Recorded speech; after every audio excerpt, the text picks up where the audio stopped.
here's what Loki's Agent Carter Easter egg means for the MCU. The God of Mischief is back and better than ever. The long-awaited premiere of Loki dropped on Disney Plus this Wednesday and introduced us to the mind-bending world of the Time Variance Authority, the Sacred Timeline, and the strangest bureaucracy this side of Terry Gilliam's Brazil. And while we broke down the premiere episode in detail and uncovered a wealth of references, Easter eggs, unexpected connections, and surprising revelations in yesterday's video, which I will link for you in the description below, much like the Time Variance Authority themselves, we spotted something after the fact that might blow this case wide open.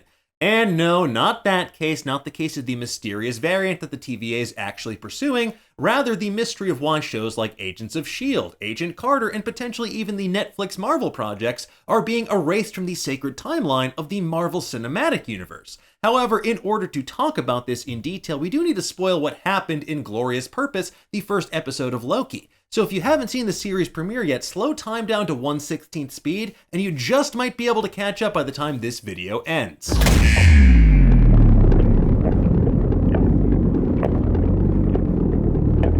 Okay, let's get into it, shall we? Look, while we endeavor to uncover every little detail in every single episode, sometimes we miss things. Variant Dan, he's infallible. He catches it every time. But I'm Dan Prime. I'm a certified sleepy boy. So my apologies for not catching the Peggy Carter cameo in the Loki series premiere. Now, several of you pointed out to me that right after Loki steals Mobius's time twister device and escapes the time theater, a time door opens in the background and a TVA agent emerges with a woman in custody. If this woman in a blue dress with old-timey hair looks familiar, that's because she's a dead ringer for Agent Peggy Carter, one of the Strategic Scientific Reserve's most important agents during World War II, and one of the founding members of a little agency called S.H.I.E.L.D. Played by Haley Atwell, Peggy Carter first appeared in Captain America: The First Avenger, and she is Steve Rogers' one true love, as confirmed once and for all by Avengers Endgame, where they finally got to have one last dance and live happily ever after once Steve returned the Infinity Stones to their proper places in the sacred timeline, thereby undoing the damage that the Ancient One explained to Bruce Banner. As we learn in Loki Episode 1, this was not a mistake. What they did was supposed to happen. So why would the TVA be arresting Agent Carter? Well, it's a subtle moment that has major implications for the Marvel Cinematic Universe and deploys a classic comic book technique known as a retcon, or a retroactive continuity. Publishers often use this after their previous canon no longer fits their current storytelling needs, and it's connected to a pattern of slowly erasing major plot points from shows like Agents of S.H.I.E.L.D. in the larger Marvel Cinematic Universe, and also connected to a real-world creative feud between different branches of Marvel that were controlled by different power players, or should I say power brokers. That's right, Sharon Carter did this. Which is why I never told anyone we were related. Now, anyone who's followed the Hollywood trades or reads about how the MCU sausage is made knows there were creative differences between Marvel Studios and Marvel Television. The former, headed by Kevin Feige, is responsible for all of the movies and now the Disney Plus series like WandaVision, The Falcon and the Winter Soldier, and Loki. Whereas the latter created TV shows like Agent Carter, Agents of S.H.I.E.L.D., and the Netflix Marvel shows like Daredevil and Jessica Jones. Now, these creative visions were decidedly at odds, with Kevin Feige's Marvel Studios clashing with Marvel Television, which was run by Jeff Loeb at the behest of Marvel's former CEO, Ike Perlmutter. To make a very long story short, Kevin Feige now wields the creative Infinity Stones, and they are now reshaping the fabric of the Marvel Universe to better fit their sacred timeline, one that seemingly has little room for stories like Agents of S.H.I.E.L.D. and Agent Carter beyond their more canonical character appearances in films like Captain America: The First Avenger, Avengers, and Avengers Endgame. So, in short, that makes the versions of those characters we met in shows like Agents of S.H.I.E.L.D. and Agent Carter variants, like the Loki that escaped with the Tesseract during Endgame's botched time heist.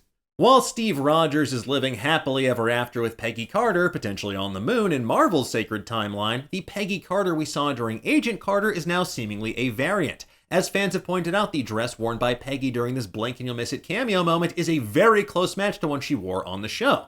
Now, that version of Peggy was apparently a variant, and whatever she wound up doing created a branch timeline that the TVA decided to purge with a reset charge. Now she's being brought in to stand trial in front of Judge Renslayer. Well, assuming, of course, that Peggy makes sure to grab a ticket. Considering that time travel and the multiverse were major plot points on Agents of S.H.I.E.L.D., including multiple alternate timelines, it's a safe bet that they have already been processed, judged, and summarily executed by the TVA. Because case in point, during Loki's trip down memory lane in the Time Theater, we only saw glimpses of Loki killing Agent Coulson. Nothing about Coulson's miraculous recovery, subsequent adventures, or time-traveling antics. For an all-knowing agency that monitors the entirety of the multiverse to preserve and protect the sacred timeline, you'd think something like that would come up, especially when they're trying to show the God of Mischief the futility of his efforts. Because not only did killing Coulson form the Avengers who thwarted him, but Coulson also survived. That seems like it would be worth mentioning to Loki. Little solace to a dead man. So, alas and alack, this fun background moment actually feels like the confirmation of something far darker for fans of Agent Carter, Agents of S.H.I.E.L.D., and the Netflix Marvel series, because much like the sacred timeline itself, the TVA agents of Marvel's narrative team will pluck and prune elements they want to repurpose and reuse, like the Darkhold in WandaVision or the multiverse in literally every other project in Phase 4, while dropping a reset charge on the remaining storylines. Although, with that said, clearly the events of Loki are going to tee up some multiversal mayhem despite the Time Variance Authority's best efforts, and that's going to explain why Doctor Strange is heading into the Multiverse of Madness, why Wanda Maximoff heard her children's cries at the end of WandaVision, and why a pack of Peter Parkers will likely contend with villains from across the Spider-Verse in Spider-Man No Way Home. Besides, if the rumors are true and Charlie Cox does in fact reprise his role as Matt Murdock in Spider-Man No Way Home, then maybe not all hope is lost for fan favorites from Marvel's past TV shows. I'm Danny Rand, son of Wendell Rand. No, I said fan favorites, Danny, not you. Anyway, for now, this is pure speculation, but based on all of these subtle moments across the Disney Plus series thus far, it does feel increasingly like not only is Marvel erasing a lot of their messy television canon in real life, but now they're doing it in universe too. Although, with that said, we're going to see even more time-bending weirdness as Loki Season 1 unfolds, so anything is possible. In the meantime, though, we'll have plenty of theories, deep dives, and multiversal madness waiting for you over on Nerdist.com.